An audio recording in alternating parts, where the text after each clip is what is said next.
यहाँ उपस्थित सभी आदरणीय शिक्षकगण और अतिथिगण को मेरा प्रणाम। हम सभी बीएड 4th सेमेस्टर की छात्राएं आप सभी के समक्ष महारानी अहिल्याबाई होलकर के जीवन को एक नाटक के माध्यम से प्रस्तुत करने जा रहे हैं।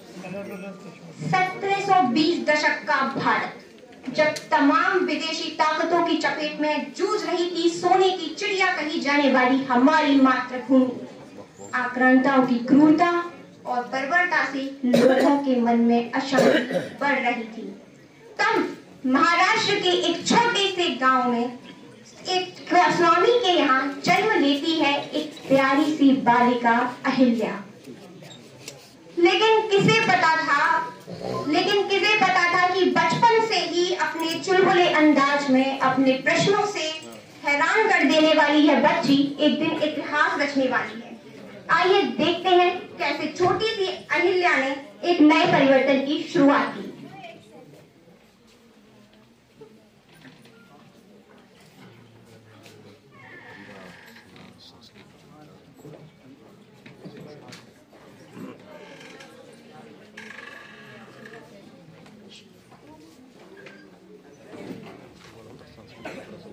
बचाओ बचाओ बचाओ, मुझे आजादी चाहिए, आजादी। आजादी? कैसी आजादी? ये समाज तुम्हें स्वतंत्र जीने की आजादी नहीं देता है। अगर तुम्हें इस परिवार का हिस्सा बनना है तो अपनी आजादी और पढ़ाई के ख्वाब देखने छोड़ना होगा। मुझे पढ़ना है, मुझे पढ़ लिख कर कुछ हासिल करना है। ये लड़की तुझे पढ़ना है। ये लड़की तुझे पढ़ने और सपने देखने का कोई हक नहीं है। मुझे अपनी भावना व्यक्त करने और बोलने का अधिकार चाहिए। क्या तुझे बोलना है? ये धर्म तुझे बोलने की आजादी नहीं देता है। और मेरे साथ ही क्यों? मुझे आजादी चाहिए। रुको, तुम्हें इस प्रकार किसी नारी को प्रताड़ित करने का कोई अधिकार नहीं। ये लड़की कौन हो तुम? हम अहिल्या हैं। अब तुम हमें सिखाओगे कि हमें क्या करना है और क्या नहीं। जहाँ जहाँ अन्याय, अत्याचार और शोषण होगा, मैं वहाँ खड़ी रहूंगी। उठिए, आपको घबराने की जरूरत नहीं है। हमारे समाज में प्राचीन काल से ही महिलाओं ने महत्वपूर्ण योगदान दिया है। अपाना, घोषा और गार्गी जैसी महिलाओं ने हमारे समाज को नई दिशा दिखाने का कार्य किया है। आपको भी सशक्त बनना होगा। सशक्त नारी सब पर भारी। बहुत सुंदर।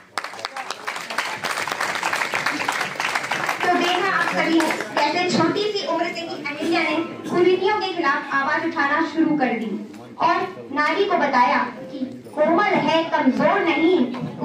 कमजोर नहीं, शक्ति का नाम की नारी है, जग को जीवन देने वाली, मौत भी तुझसे हारी है। लेकिन ये सिलसिला यहाँ थमा नहीं था। हमारे समाज में कुरीतियां बढ़ती गईं। तो आइए देखते हैं। मैं हूँ पितृसत्ता। मेरे होते हुए समाज में महिलाओं को पुरुषों के समान दर्जा कैसे दे पाओगे? मैं हूँ जातिगत भेदभाव, जहाँ स्त्री और पुरुषों का कोई बराबरी नहीं है। मैं हूँ ऐसी कुप्रथा, मेरे होते हुए कैसे समाज सुधारोगे? अरे मुझे कैसे भूल गए? मैं हूँ सभी प्रथा, मेरे होते हुए नारियों का न कोई वर्चस्व है और न ही कोई अस्तित्व। 18वीं शताब्दी में जब अधिकतर स्त्रियों का जीवन सती प्रथा, दहेज प्रथा, पितृसत्ता जैसी कुरीतियों ने जकड़ा हुआ था, तब अहिल्याबाई के दिल ने उन स्त्रियों की पीड़ा को अपने अंदर महसूस किया और तब जन्म हुआ एक मासूम शिवभक्त बालिका से समाज सुधारक, शासक, राजमाता अहिल्याबाई के शक्ति रूप का।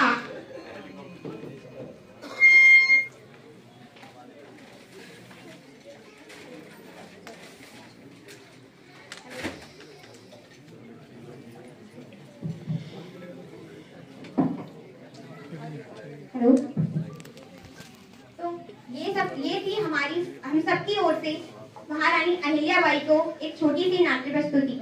अंत में मैं सभी भारत की महिलाओं को यही कहना चाहती हूँ कि सुन भारत की नारी तू मत बनना बेचारी, सुन भारत की नारी तू मत बनना बेचारी, हार मानना लेना तू तेरी जंग अभी है जारी, हार मानना लेना तू तेरी जंग अभी है जारी। सशक्त